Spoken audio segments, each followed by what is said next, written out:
Nous allons aborder maintenant l'origine du conflit actuel. Aujourd'hui, la RDC connaît une guerre avec pas moins de 12 millions de morts en 20 ans, soit plus de 5,5 fois la population de Paris. 12 millions de morts.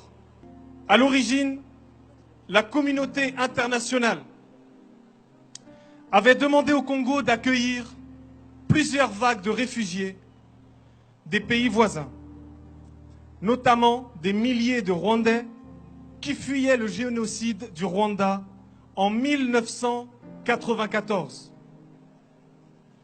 Les Congolais sont aujourd'hui victimes de leur hospitalité, puisque des milices armées et de diverses origines occupent l'est de ce pays.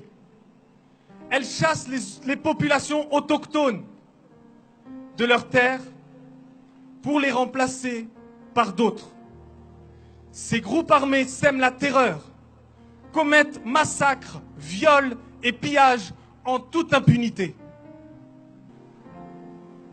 Mi-avril 2018, il y a eu une réunion à Genève pour une levée de fonds pour la République démocratique du Congo, pour lever plus de 1 milliard d'euros pour aider, ce que nous disait David, les réfugiés et la population congolaise.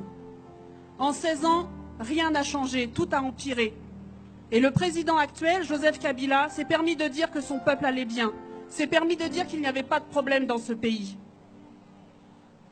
Je vais vous dire quelque chose. Qui a un téléphone? Vous avez tous des téléphones. Prenez-en soin, car dans ce téléphone, il y a les larmes et le sang d'enfants et de femmes qui vont chercher du coltan.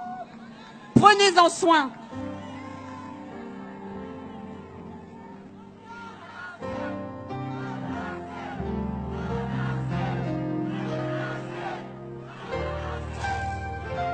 Oui, c'est vrai, il y en a assez.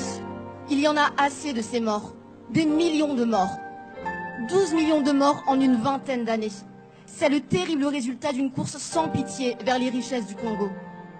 La RDC détient 2 des minerais les plus recherchés au monde, le coltan et le cobalt. Ces matières premières sont présentes dans beaucoup des appareils que nous utilisons tous les jours, comme les téléphones portables, les ordinateurs, les consoles de jeux et aussi les batteries de voitures électriques. Vous l'avez bien compris, ce sont les minerais de demain. Le Congo en détient 2/3 des réserves mondiales. Leur exploitation est faite dans des conditions terribles, qui incluent le travail des enfants, le non-respect des consignes de sécurité les plus élémentaires. Et pour obtenir ces minerais, les milices armées tuent, pillent, violent, massacrent la population. N'oublions jamais le prix payé par les enfants congolais pour que nos enfants puissent jouer à leur console de jeu préférée. N'oublions jamais le prix payé par des millions de familles pour que nous jouissions des téléphones portables dernier cri.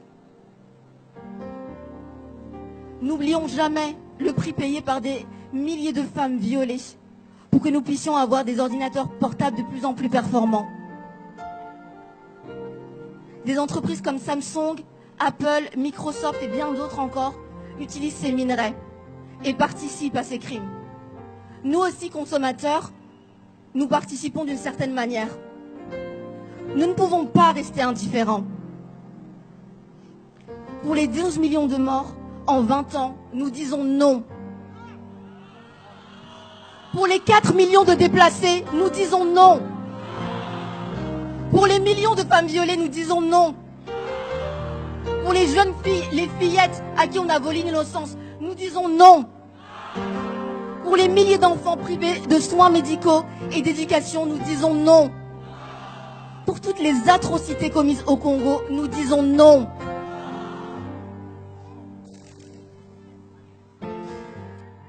Qui est ton prochain? Qui est mon prochain? Je pense à ces jeunes filles aujourd'hui, en ce moment même, qui se font violer au Congo. Je pense à ces femmes Et vous? Pensez à elles.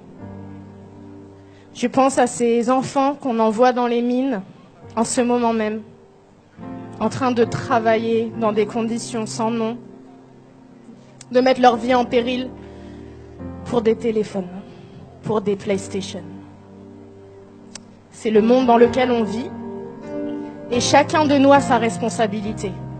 Chacun de nous est citoyen du monde. Chacun de nous a une voix. Et aujourd'hui, mon prochain, c'est le Congolais.